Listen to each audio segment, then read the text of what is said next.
Monseigneur Griobet, vous reprenez à votre compte la parole du Christ, parce que vous pourriez dire de la même manière, ma vie, personne ne me l'apprend, je la donne, et vous la donnez aux objecteurs de conscience, et vous la donnez contre les essais atomiques, et vous la donnez à chaque moment de votre vie. Oui.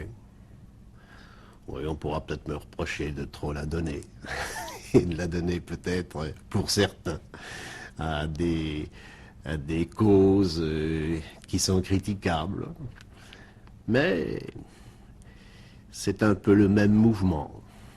Et quand j'entrevois, alors là, moi j'ai le droit à l'erreur, et je tiens à ce qu'on me le reconnaisse.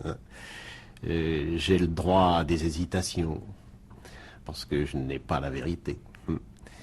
Et j'accepte tout à fait que d'autres ne partagent pas des prises de position que j'ai pu avoir.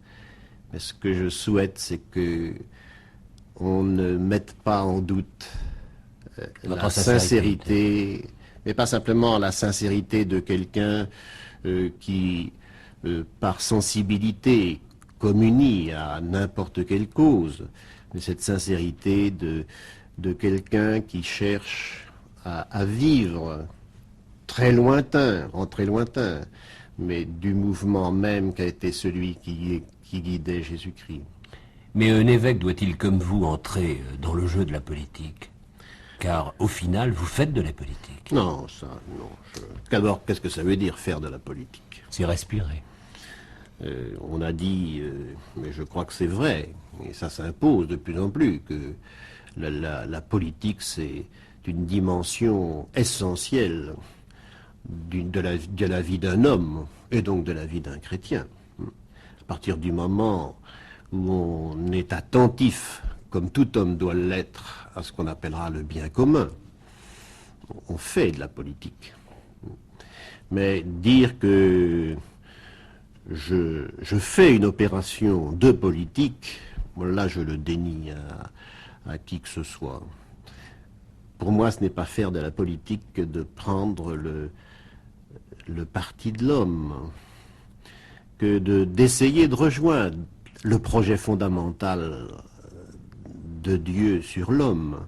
Et à partir du moment où je perçois, je suis d'ailleurs jamais seul à le faire, c'est toujours, j'espère aussi, dans un souci de fidélité quand même à l'Église, et puis aussi de souci de fidélité à ceux avec qui je fais route. Je ne suis pas un isolé sur la route de la vie. À partir du moment où je perçois et où on m'aide à percevoir qu'on engage l'homme dans une impasse, mais je ne peux pas ne pas la dénoncer, cette impasse. Le pape vous a-t-il reproché vos prises de position? Jamais. Je ne sais pas d'ailleurs s'il les a connues. Mais... Il doit les connaître, vous êtes évêque. Oui, mais il y en a 2500 et plus.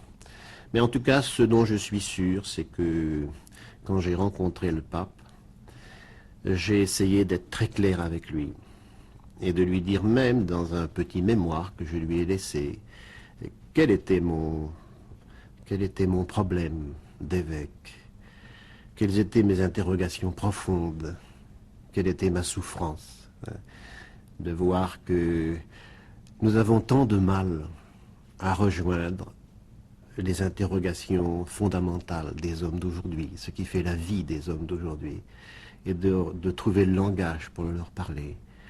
Et à chaque fois, il m'encourageait dans cette voie. Est-ce que c'est livrer un secret là, dans une émission comme celle-ci que de dire que lorsque le père Marty est allé à Rome, après l'assemblée des évêques de Lourdes l'an passé, il a vu le pape, et le pape, au moment de quitter le père Marty, lui a dit et Monseigneur Griobet, qu'est-ce qu'il devient? Il a dû beaucoup souffrir l'année dernière. Dites-lui ma prière et mon amitié. Ça compense beaucoup d'autres choses. Vous reconnaissez donc, vous, Monseigneur, l'autorité du pape? Oui, sans ça, je ne serais plus évêque. Mais certains évêques ne la reconnaissent pas? Bon, je ne sais pas, moi. Certains prêtres ne la reconnaissent plus? C'est-à-dire, c'est trop vite dit, ça. Mais ce que on souhaite, et moi aussi je le souhaite, c'est que l'expression de de l'exercice de l'autorité du pape, c'est pas un jugement que je porte, je n'en ai pas le droit, puis j'en ai même pas envie, mais c'est que cette autorité, je dirais, plus elle s'exerce à un niveau élevé, et plus elle soit une autorité de communion, c'est-à-dire qui s'exerce dans le respect. Enfin, bien sûr, il y a ce respect, mais il n'est peut-être pas suffisamment exprimé. On n'en a peut-être pas suffisamment la certitude que nous sommes, nous aussi, nous sommes pour quelque chose dans cette autorité. Et c'est là où la rencontre d'Olivier Clément, et à travers Olivier Clément de l'orthodoxie, m'a profondément marqué. Parce que ils ont une sensibilité à ce que nous appelons, nous, le Saint-Esprit, qui est essentiellement un esprit qui met les gens en relation, en communion, que nous n'avons peut-être pas autant que dans l'Église catholique. Et je pense aussi que dans le monde où nous vivons, c'est très difficile de dire une parole, quelle que soit l'autorité dont on est revêtu, qui soit une parole qui semble venir de l'extérieur pour dire quelque chose qui sera partagé. Je pense qu'il faut passer beaucoup de temps à accompagner, à vivre avec. Et je crois que nous nous posons quelquefois la question, est-ce que le pape, quand il... bien sûr, mais je ne conteste absolument pas son autorité de pasteur de l'Église universelle, ça ne m'effleure même pas. Mais je souhaiterais que, de la façon dont il parle, pas simplement, si vous voulez, les mots qu'il emploie, mais les vibrations que cela va faire naître dans ceux qui vont être attentifs à ce qu'il dit, nous donne davantage l'impression et même la certitude de ce compagnonnage, de cette attention aux réalités de la vie quotidienne. C'est très difficile à travers le monde. Et c'est pourquoi il y a le synode, pour que les évêques puissent venir dire les uns aux autres et au pape ce qui est vécu par le monde, pas simplement parce que vit l'institution Église, mais le monde que nous avons à servir. Referiez-vous le même chemin? Seriez-vous encore prêtre? Oui, oui. Oui. Mais Rien bon, à jeter. Oh non, mais oui, je suis heureux. On m'a posé la question à Italique l'autre jour, à la fin de l'émission, êtes-vous un évêque heureux? J'ai répondu très vite, profondément heureux. J'ai regretté après de l'avoir dit si vite, parce que je ne voudrais pas donner à penser que un évêque est profondément heureux, parce que il a un genre de vie qui ne le met pas à même de partager ce que tant d'hommes vivent. C'est peut-être là où s'enracine l'espérance, qui est différente de l'espoir.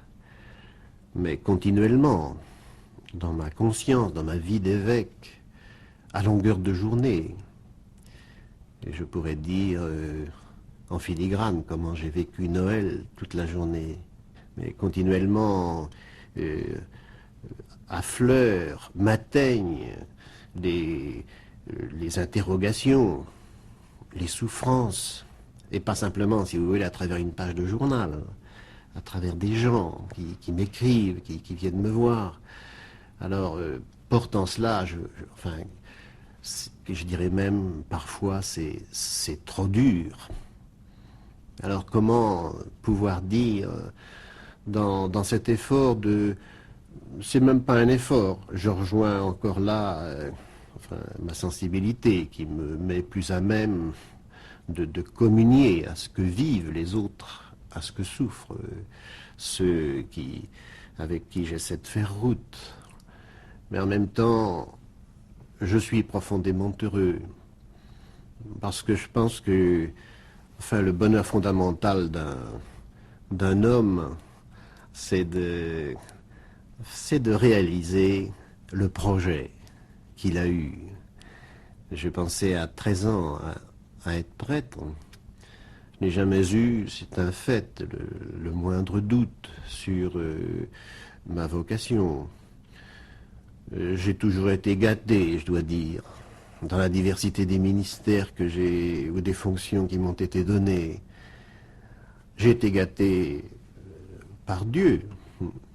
J'ai été gâté par cette foi vivante en Jésus-Christ. Pour moi, c'est pas des mots. J'ai été gâté aussi par les autres. Et bien sûr, il y a des gens qui me font mal, mais que j'excuse et je les comprends. Vous avez eu toute cette joie, mais voulez-vous encore plus de bonheur? Non, pour la terre, ça va bien. Vous attendez le ciel? Oh, mais je suis pas pressé. Mais pour moi, alors là, le ciel, ça pose pas de problème.